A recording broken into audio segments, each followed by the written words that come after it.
Lanjutan.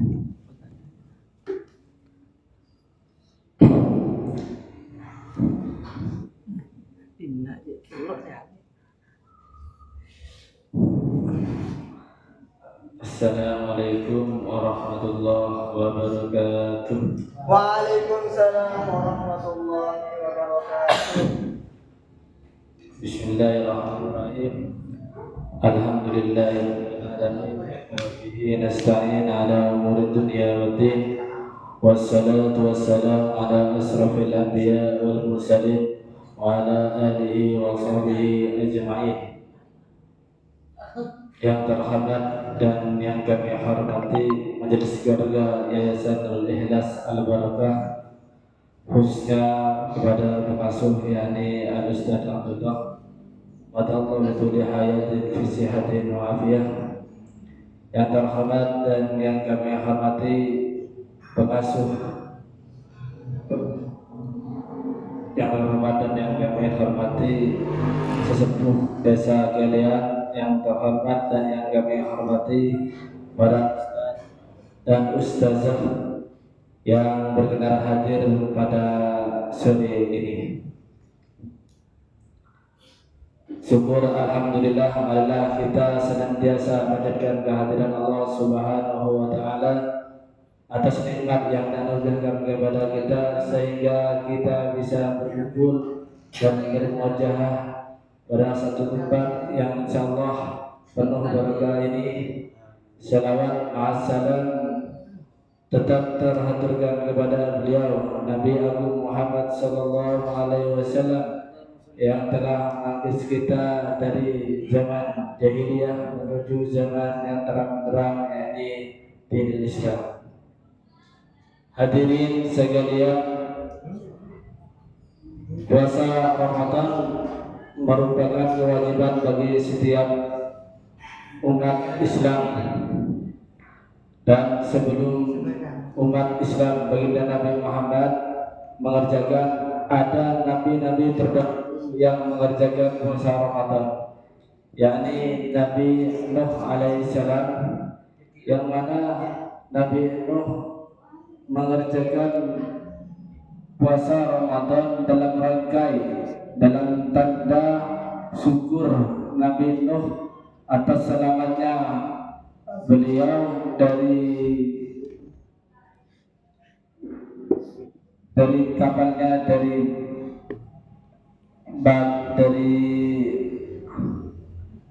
banjir, sehingga Nabi Nuh berpuasa di bulan Ramadan. Dan juga ketika Nabi Muhammad hijrah dari Mekah ke Madinah, baginda Nabi Muhammad SAW itu bertemu dengan orang-orang Yahudi, yang mana orang Yahudi itu berpuasa. Oleh Nabi ditanyakan, puasa apa engkau? Maka orang Yahudi itu menjawab, saya berpuasa 10 Muharram, sebelum diwajibnya puasa Ramadan. Orang Yahudi itu puasa 10 Muharram. Ditanyakan, kenapa engkau berpuasa 10 Muharram? Orang Yahudi itu menjawab, saya berpuasa 10 Muharram karena Nabi Musa diselamatkan oleh Allah dari gangguan Fir'aun, dan Nabi Musa berpuasa 10 Muharram tersebut, sehingga aku dan semua kaumku berpuasa. Setelah itu baginda Nabi Muhammad SAW kembali kepada kaumnya dan menceritakan apa yang terjadi. Wahai kaumku, wahai sahabatku, kata baginda Nabi, beliau menceritakan bahwa tadi saya bertemu dengan orang Yahudi, dan orang Yahudi tersebut itu diperintahkan oleh Allah untuk memindah Baitul Maqdis, yakni Palestina, memindahkan Ka'bah dari Baitul Maqdis ke Masjidil Haram. Pada saat itu kami diperintahkan untuk puasa Ramadan, tapi puasa Ramadan ini tidak semua orang berpuasa, tapi hanya orang yang mampu saja. Jadi tidak Kalau yang tidak mampu ya bayar. Kalau yang mampu maka diperintahkan untuk berpuasa Ramadan karena sudah jelas di dalam hadis dan ayat Al-Quran, faman syahida minkum syahra falyasum. Faman barang siapa di antara kamu hadir atau berada di bulan Ramadan, menyaksikan bulan Ramadan, maka berpuasalah kalian. Ini bukti nyata bahwa orang yang berada di bulan Ramadan oleh Allah diperintahkan untuk berpuasa. Ini dalil yang pertama. Sebelum turunan ayat mewajibkan puasa Ramadan, umat Islam biasa berpuasa wajib pada tanggal 10 Muharram atau yang dikenal dengan puasa Asyura. Jadi sebelum umat Nabi Muhammad itu melaksanakan Ramadan, ada puasa yang dikerjakan oleh umatnya Nabi Muhammad, yaitu bulan Muharram. Baru setelah berpindahnya kiblat atau Baitul Maqdis ke Masjidil Haram, maka pada saat itu Allah memerintahkan kepada baginda Nabi Muhammad berpuasa Ramadan. Dan juga ada ayat yang menjelaskan, ya ayyuhalladzina amanu kutiba alaikumusiyam kama kutiba alal ladzina min qablikum la'allakum tattaqun. Yang artinya, wahai orang-orang yang mukmin, diwajibkan kepada kalian yaitu puasa Ramadan sebagaimana diwajibkan bagi kalian puasa sebelum umat Nabi Muhammad, la'allakum, agar kalian semua itu bertakwa kepada Allah. Jadi arti daripada takwa itu adalah menjauhi dari perbuatan jelek atau keji dan mengerjakan apa yang diperintah oleh Allah. Jadi puasa itu harus la'allakum tattaqun, harus kita ada takwa, yaitu tidak hanya dengan menahan makan dan minum saja, tapi kita harus melakukan hal-hal yang bisa membatalkan puasa atau mengurangi fadilah pahala daripada puasa tersebut. Dan juga ada hadis riwayat Imam Muslim. Kalau riwayatnya sudah Imam Muslim ini riwayatnya yang langsung sahih, karena ada dua hadis yang disebutkan ke Imam Bukhari atau Imam Muslim ini sudah dikatakan sahih. Jadi hadisnya yang berbunyi as-salatu khamsu wal jum'atu ila jum'at wa ramadhanu ila ramadhan mukaffiratun ma bainahunna idza ijtanabal kaba'ir. Jarak antara salat 5 waktu, salat Jumat dan Jumat berikutnya, dan puasa Ramadan dengan Ramadan berikutnya merupakan penebus dosa yang ada di antara keduanya apabila tidak melakukan dosa besar. Jadi saking rahmatnya Allah mengabarkan baginda Nabi Muhammad melewati hadisnya bahwasanya orang yang berpuasa Ramadan hingga datang Ramadan lagi dan dia melakukan puasa lagi pada Ramadan tersebut, maka Allah akan mengampuni semua dosanya kecuali dosa-dosa besar.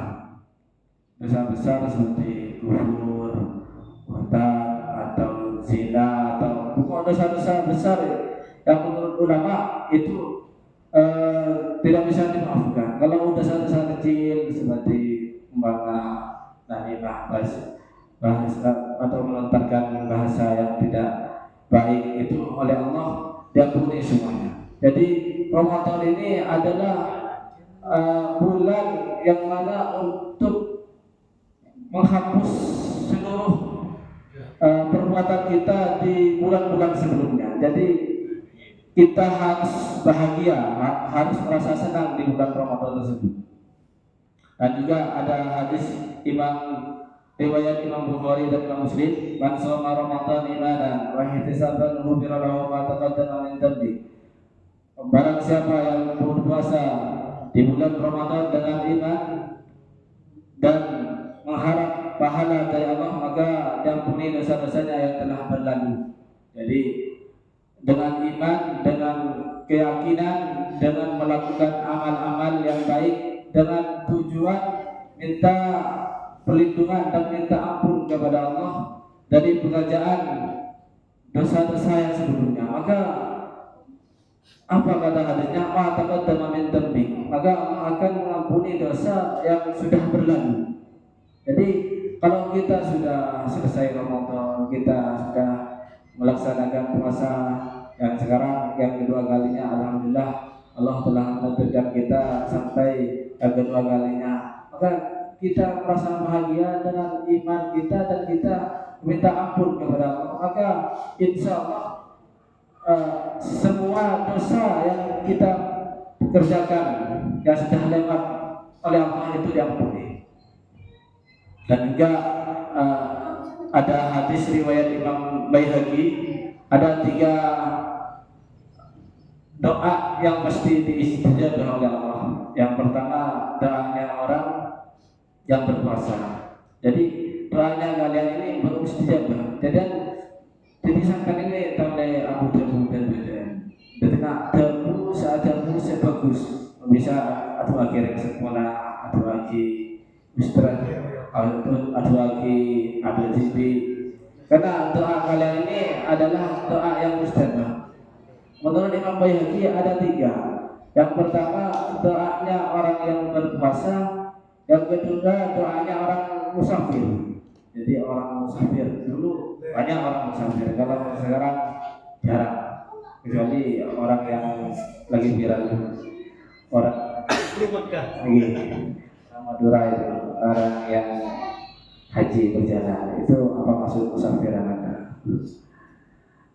Doanya orang yang berpuasa dan orangnya orang yang mufasir dan doanya orang yang terdolimi. Ini termasuk doa-doa yang pasti oleh Allah istijabah. Jadi alhamdulillah kita sekarang ditakdirkan oleh Allah Subhanahu wa taala berpuasa, maka menggunakan waktu ini untuk melakukan hal yang baik, berpuasa. Maka puasanya digunakan untuk berdoa, berzikir, baca Quran, dan melakukan hal yang bermanfaat. Karena belum tentu kita bisa tahun depan bisa bertemu dengan Ramadan. Mumpung kita ada dan menyaksikan pada Ramadan pada sekarang, maka kita gunakan Ramadan pada bulan hari ini dengan penuh hikmah, penuh berkah, dan melakukan hal aktivitas yang baik. Itu saja yang bisa kami sampaikan. Wassalamualaikum warahmatullahi wabarakatuh. Waalaikumsalam warahmatullahi wabarakatuh.